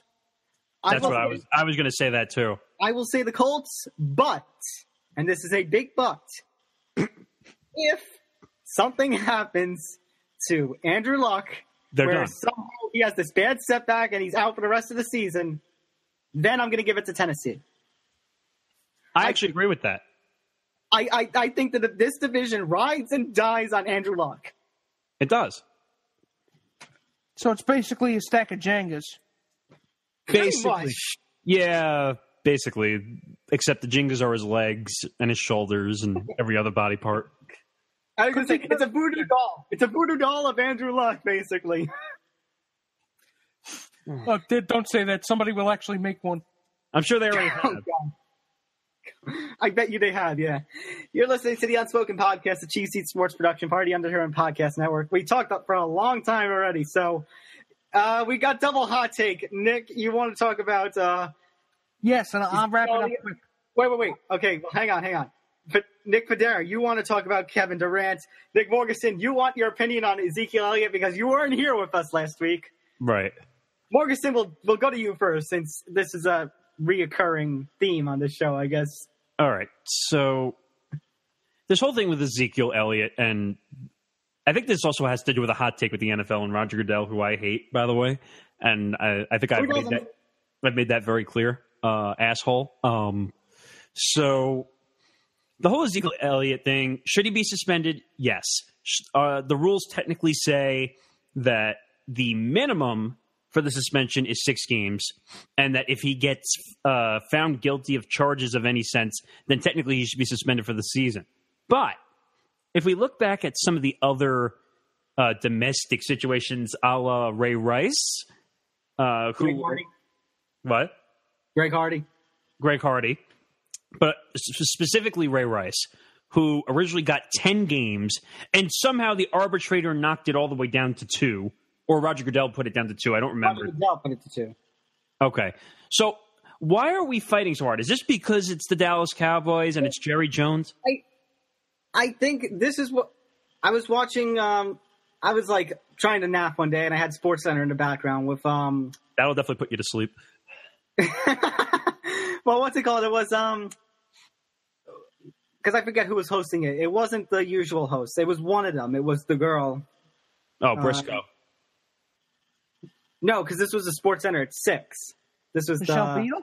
No. Oh, you're talking about Jamel Hill and Michael Smith. Right. Jamel was there. It wasn't Michael Smith. Somebody else was standing in for him. Okay. I like Jamel Hill, though. Yeah, Jamel Hill's fine. I don't like that SportsCenter at all. But that's a whole different conversation for a whole different podcast. Basically, what they were talking about is basically they think that the reason he was suspended 6 games already at this point is because the NFL has to make up for past failures. Oh, stop it. You know that that's wrong in every sense. You don't make up for suspensions. Are you telling me that Ray Rice gets 2 and Ezekiel Elliott gets 6? That's fair? Well, Ray Rice is the whole guy that caused all this shit to happen. Yeah, but at the same time... Ray Rice himself, but the handling of it, that's on the NFL. Wait a minute, but he got 10 games and it got reduced to 2. You're telling me... First of all, I think the arbitrator... I think the schedule of the arbitrary date, I think, is August 29th. But I guarantee it's going to get knocked down to at least 4. Oh, it's going to get knocked down. It's going to get knocked down, that's for sure. I could see it going to 2. But you know what? All the Giant fans out there, including a friend of mine who I've known for 20 years, was happy with the suspension. I said, is that because of the domestic situation or because you were a Giant fan? Oh, I'm a Giant fan. Well, that's not a good reason to give someone a 6-game suspension. I would still give him 6 games. Why? Because based on the preponderance of evidence. Right, but Ray Rice was never proven guilty, was he? There's video evidence. All right, but he was never proven guilty. So how do you There's evidence of him knocking his wife out. No, I'm not saying that. Yeah, Nick, come on. But I'm not saying that. I'm saying that he did it, but it was never proven guilty. So you can't give someone a full penalty of a suspension unless there's a guilty plea proven. Then are we right to say the NFL's domestic abuse policy is still fucked? It is. It's messed up. It's completely messed up. Yeah, I think 6 games is not enough. I think that if he truly did it, then he should be suspended for the season. I was going to say, I feel like I've said last week, I think the reason he wasn't suspended for the season was only because of that guilty stuff. Like the second case with the bar fight, they couldn't get in contact with the victim. I said if they did, because of the evidence and stuff, he'd be suspended for the year. The girlfriend keeps saying that, oh, he didn't really do much. I'm not going to step forward. Well, then why is he being suspended 6 games? Because that's a sign of domestic abuse, unfortunately. No, I understand that. You're telling me he probably wasn't threatening her? No, I'm not saying that. But I'm saying if she keeps saying, I'm going to go this way and then I'm going to go that way, you have a problem here with evidence, per se. Well, in domestic abuse cases, the society tends to have a problem blaming the victim. There's a psychological problem when it comes to domestic abuse cases because of stuff like that, because that's a clear sign of domestic abuse. Right. But, in the court system, the evidence doesn't match up. Basically, it's 2 things clashing against one another. No, you're right. And do I think that Ezekiel Elliott is wrong in this situation? 100%. Totally wrong. Totally agree that he should be suspended something. But because the rules are fucked up and Ray Rice got 2 games, you have to kind of go that same route.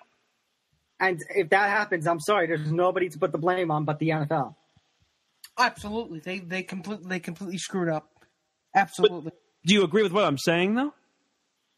I not sure if I agree. At least I understand where you're saying this. And I mean, this domestic abuse thing, like I said last week, and I know it's not good enough reason, but still, it's one of the reasons I've called for Goodell to step down. He is a terrible person at this point. See, Ray Rice should have gotten the standard 6 games that was done by the policy.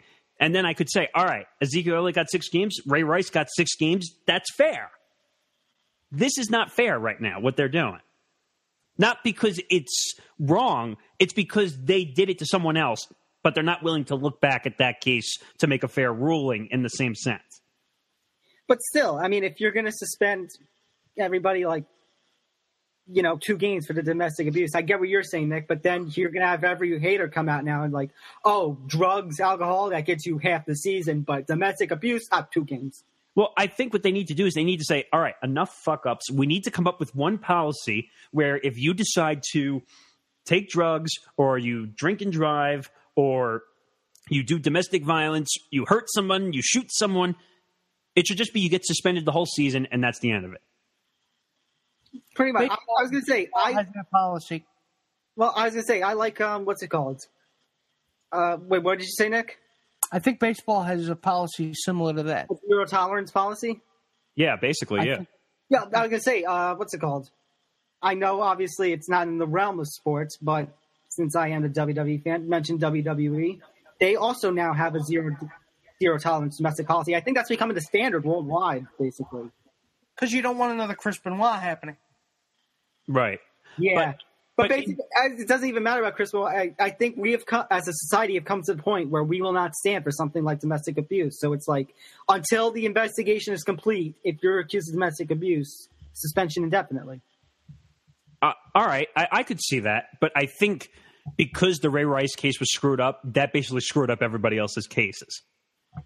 Which is kind of sad because it's like, if there's somebody who's truly a victim, that Ray Rice shit, has fucked everything up now.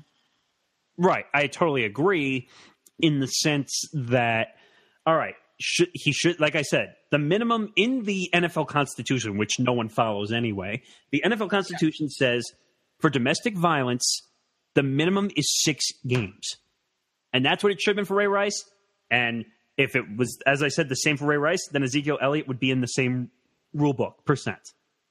Well, what's it called? Because you're saying the fear of it might get reduced. I mean, Ezekiel's Elliott suspension might get reduced to 2 games.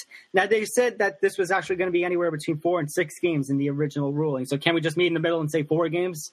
I'd be fine with that. But I think what the arbitrator is going to do is he's going to say, look what Roger Goodell did going from 6 to 2. The arbitrator might do the same thing just because that's what happened in the first place, unfortunately. Right. But that's why I would say, at the very least, at least meet in the middle and do a 4-game suspension. I'm all good with that. I just think that because of the other situation, it can't be 6. I know, but it's unfortunate. And I think this is where the NFL has to say, we need to take a step back. And we need to have a definitive, you do this, you are out for the season.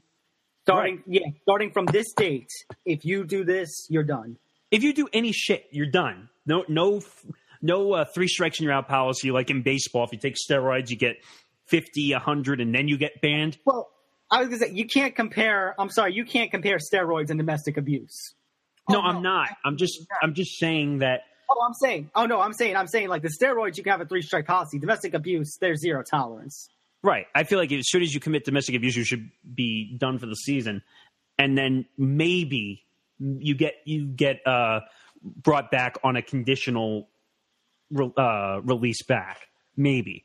Right. I mean, we talk about, steroids are banned, talking them down, but, it seems to be because you shouldn't have any strikes for steroids at all, but it has become the standard that, the 3-strike rule. But at the same time, it has become the standard, as we said, domestic abuse should be 0 tolerance.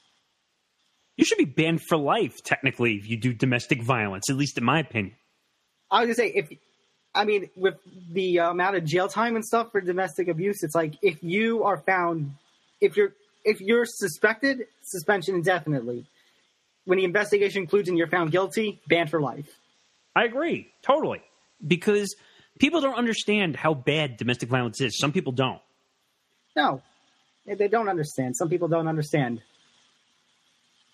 I'm not going to name names, but I know somebody who was. Yeah, I'm sure we all know people in our lives that been through tough situations. And I have less than no sympathy. Right. And okay, let's keep on with the hot takes. Nick, there, you have one on KD. I do, and I will. It's more of a hot take that starts with him but does not end with him. And I will say this. I read in the paper yesterday that KD was in the city for some charity thing, and somebody shouted out to him, and he can hear. It's like, KD, when are you going to the Knicks? He apparently looked at the guy and said, never. I saw that quote. It came up on Bleacher Report. He looked at the guy and said, never. Do you blame him? Yeah. All of a sudden, Knicks fans are going crazy. Oh, how could he do that? Oh, he's just a loser. It's like, hello, why would he want to go to the Knicks? I wouldn't. Nick, I hope he laughed at that guy. I hope he did too. What kind of question did he just ask? And speaking of which, Nick, we have to take a pause here. You know what you just triggered?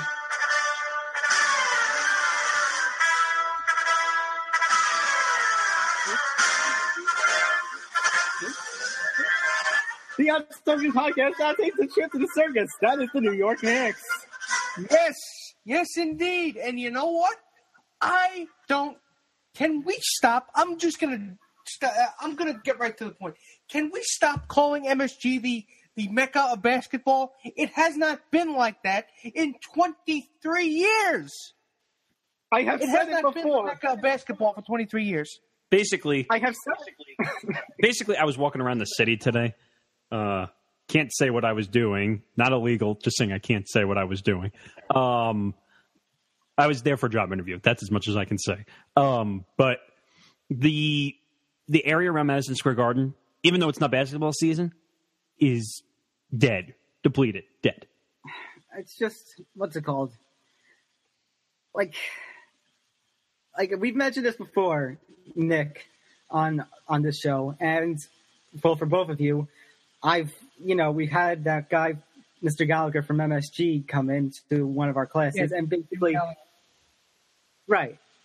As much as I understand that the Knicks are like, if you put the TV and the sports teams, in priorities in order, Knicks are number one.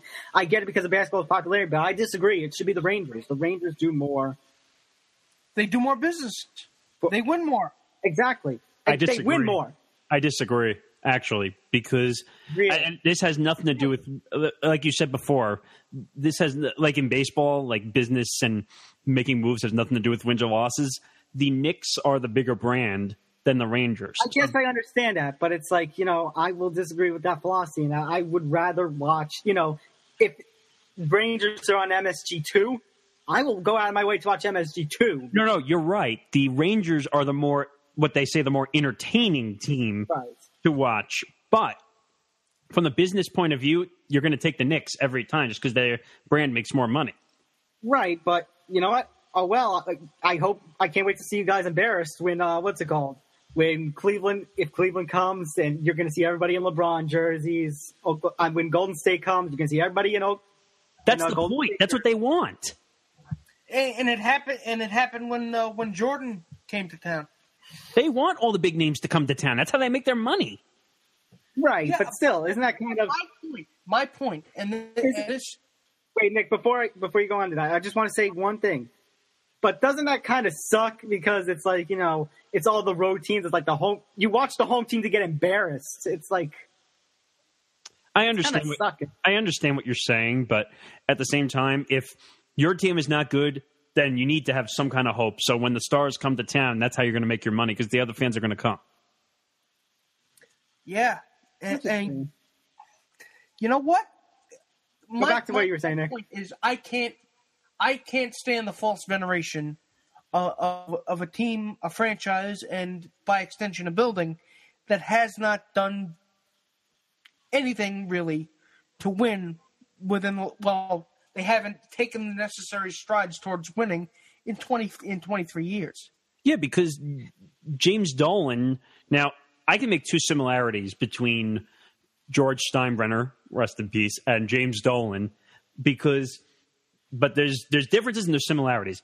The similarities are they're both willing to spend money. They're both willing to go out in the New York market, and they were both willing to just throw money at a situation to get what they need. The only problem is James Dolan is not a basketball guy per se. George Steinbrenner was a baseball guy. He understood the metrics and the statistics of baseball. Dolan. No, he was not a baseball guy. He was a shipping magnate. No, but he kind of turned into a baseball guy, understanding what he needed to win. He knew the right people to get the job done. He learned. He learned. James Dolan doesn't give a shit. All he cares about is his stupid band. I was just going to say. Good old Guitar Jimmy. So that's why he basically blamed Phil Jackson in the end, because, Phil Jackson was the guy responsible, not me. I just give the money to Phil Jackson.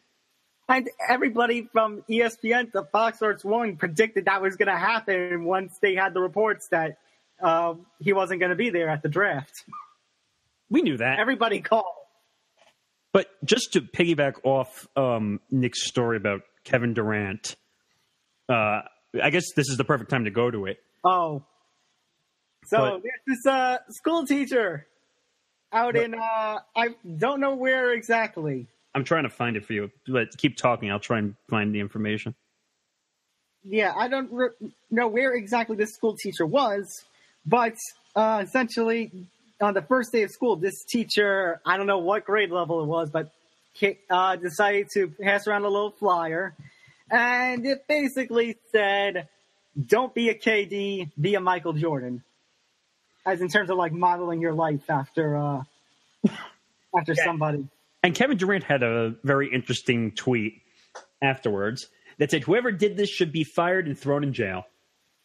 Oh, my God. Dude can't take a joke. He is in the Kanye West school of not being able to take a joke. I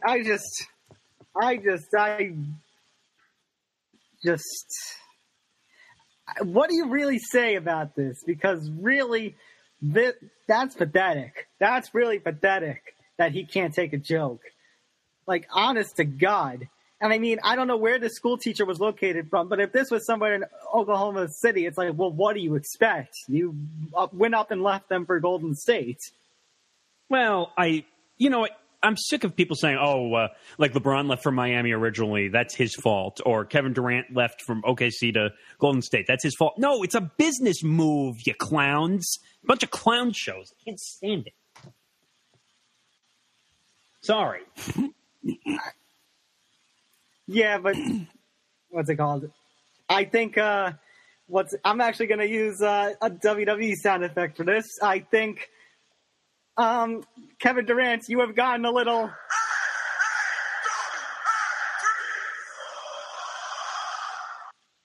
Wow.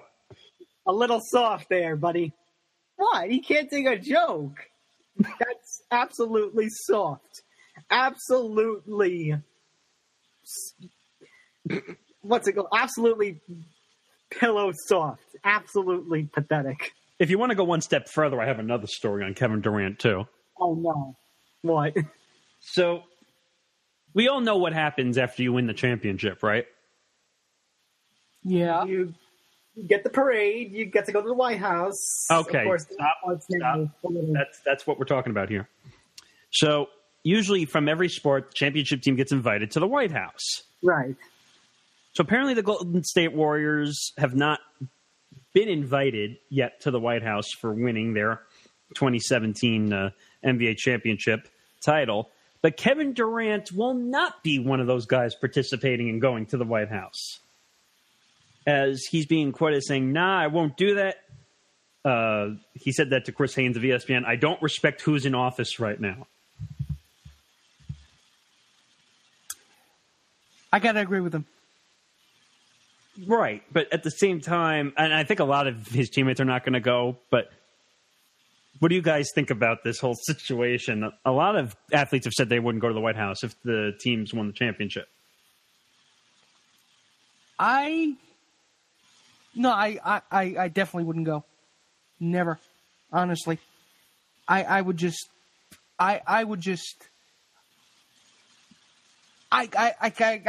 can't say what I really feel without getting into politics, and I know we don't want to, and I don't know we don't want to venture into that territory here. This show should be about escapism from politics. Yeah, but I'm just saying that I wholeheartedly agree with him, and I would not go. But that's just me. I was gonna say, because it's like there's two sides to this. It's like I get the stand up for your rights, kind of thing. You stand up for what you believe. What's it called? You disagree with who's in office, but at the same time, it's like, now this might be a different case because it's KD and the freaking Golden State Warriors, but in another case, you may not get that opportunity ever again. Right. You know what? I understand the whole situation with the White House. People don't like Trump, but like Tom just said, you might not get a chance to go to the White House again. At least not to be recognized as a champion. Right, but I understand at the same time why guys don't want to go either. Right, I understand at the same time. But at the same time, it's like this is a tradition of champions that's gone on for I don't know how long now. It's like if you miss this, like who knows if you're going to get back there. Right. I might not even invite them though. I don't know. It says apparently they haven't been invited. As petty and vindictive as the man is, I mean, I don't think he might say on Twitter, "You know what? I'm not inviting you." I mean, it's bad. It might look bad because they're saying they're not going to go, so he's just not going to invite them, and then everyone's going to blame Trump for not inviting them. But guys already came out on Twitter and said we're not going to go. So I don't know. It's just a sticky issue. It is. Yeah. We don't want to get into politics here, though. Yeah, so you know what? Just want to say one last thing for our last segment. As much as it's not a happier note but what's it called? I just want to send my best get well wishes to the Nature Boy Ric Flair. Yes, absolutely. We're praying for the Nature Boy Ric Flair, and he is in... He's in a hospital because of, I think, an issue with abdominal pain, I think. From what we know, it was on Saturday. It was reported he was in the hospital. It was supposed to be a, quote, routine, thing with his heart.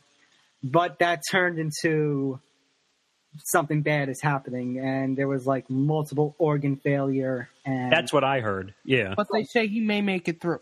Yeah, I mean, he had a surgery this week. The surgery supposedly was a success, but it is going to take a long time to recover from. It is going to be at least a month, if not more. Yes, see, I heard that apparently it had to do with the drinking he's done over the years. That's yeah, I mean and you know what? He has been quoted on saying that. It's like he had never taken drugs or anything else, etc. That, none of that was going to hurt him. He said his downfall would be his drinking. Well, I heard the organ failure. I heard that the liver was one of the failures that he was having. Yeah, it was an alcohol thing. It was all the alcohol that he has consumed over the years, basically. And it is not, believe me, it is not pretty. And I'm not a religious guy, but you pray for him. You really do. Because Ric Flair, I remember when I first laid eyes on him on WCW, I couldn't even believe he was real. Like a guy coming out in a spangled bathrobe and going crazy, and he had gray hair even back when I was watching him. And it was like, wow, he's how old? And he's doing this shit? Wow, seriously, it's like we have talked about sports, entertainment, pop culture, and all the crossover. And you talk about the superstars who are big in that, and you got to put Ric Flair in that category. It started with Ric Flair, from the woo to the strutting to the styling profiling to the 16 world titles. Basically, wow. Ric Flair he's the man. He is the man that it's like you don't even have to know a lot about wrestling and you can know who Ric Flair is. He is tailor-made for the sport as much as Randy Savage was, as much as Hulk Hogan was. He's tailor-made for this sport, and he has helped turn it into something that was real niche into something that is a global enterprise worth billions of dollars. Yeah, and I mean, what's it called? He was originally the NWA before that branch off into WCW. He was their golden child for a number of years. He had problems. He had some run-ins with higher-ups, but he was one of those people who was Mr. WCW. It was him and Sting, who I'd consider to be Mr. WCW. And, WCW. you know, yeah, so all we can say is just get well soon, Rick. We hope to see you out on the stage again. Yeah, and well, what's it called? I'm going to SummerSlam on Sunday. Guys, I'm going to SummerSlam on Sunday. Yeah, I heard you got tickets. Yeah, little surprise. So, you know, that's going to be cool. It's going to be the first time I have ever gone to a pay-per-view, in all honesty. Where is it, at Barclays? Barclays. You know, it's funny, 2002 was the first year I remember really getting into pro wrestling. And SummerSlam that year was in Uniondale at the Nassau Coliseum. Wow. I kind of consider it full circle that 15 years later I go to school, from the school right across from that Coliseum, and I'm going to SummerSlam at Barclays. Yeah, less than a mile away from the Coliseum. Right, and I'm going to even though it's not SummerSlam's not at the Coliseum, it's at Barclays. I'm going this year. 15 years later, man, life comes full circle. That's true. Yeah, that's how it goes. But every time I go to a show in the New York area, there's, like, as much as they say Charlotte's Flair country, New York, New Jersey is also Flair country. And, man, there's going to be a lot of wooing when I go to Barclays. By the way, speaking of fighting and all this stuff, are you guys going to be doing a preview show? Because I think your next podcast is the day before the fight, right?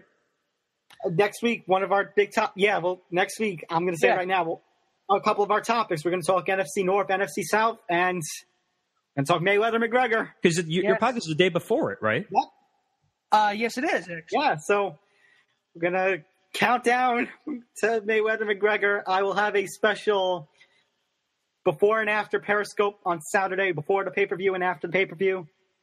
SummerSlam, I was going to do one before and after the pay-per-view, but now considering that I'm actually going to the show, that's going to be tough. I'll try to do one during the show, but that's going to be tough doing it live when there's no recording policy here. Exactly. So maybe I'll do one when I get home. Yeah. From the show. But yeah. So we got some stuff to talk about in the fight world this week. What's it called? It's been tough these last 2 weeks because there's been nothing to talk about other than Mayweather McGregor. But finally that will come. You'll have the football season before you know it too. Right. No, but I mean in terms of fight sports. Oh, yeah. You could really talk about SummerSlam and Mayweather McGregor. So, but now, hopefully, after next weekend, we can start talking a lot more about a lot more stuff. And good time to cheap plug. Coming soon, my Fight Sports podcast. Well, did you get a name yet? No. I don't even have a co-host yet. I'm still waiting back to hear from a potential co-host. And I'm meeting my potential co-host for my new podcast on tomorrow, actually. Awesome. So I'm meeting him for the first time, and I will. God, I sound like I'm proposing to him. No, I'm going to ask if he'd be willing to podcast with me. So we have the network building in form. By the way, you want to listen to these great guys because I've been on with them plenty of times. Go to iTunes because that's where they are now, and listen. Actually, I showed Tom the other day that the white line on the latest episode was all the way to the right in popularity. Well, now it's taken a bit of a fall. But, has it? Yeah. Oh, I didn't see. Since then. Yeah, but for those of you, give us a subscribe on iTunes and give us a subscribe on YouTube. So, you know, you can have a lot more Unspoken Podcast content and you can listen to it wherever the hell you are. And we will be there. And you can hear Nick's weird sayings. We shall be eternal as the sun. Well, the sun's going to have a solar eclipse on Monday, so it's not going to be very eternal. Who's watching the solar eclipse? But it'll come back, right? I'm going to try to from work. Oh, God, I think I'm working too. Oh. But it's going to be around 1, 2 o'clock-ish around New York, so. Oh, wait, then I won't be at work yet. Yes. Yeah, Okay. so I'll be at work. I'll probably be watching it from a window or probably going outside. So Just make sure you stepping protect your outside. eyes with those fashion statements they keep putting out on TV. I mean, I'll just watch it from the window then. You're going to get blind. Yeah. We talked for 2 hours, by the way. This is our longest podcast yet. Oh, my God. Then maybe we should probably put an end to this so people don't die of, I don't know, something.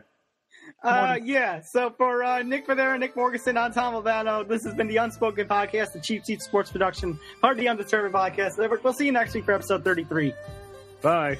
Good night, everybody. Take care, ladies and gents.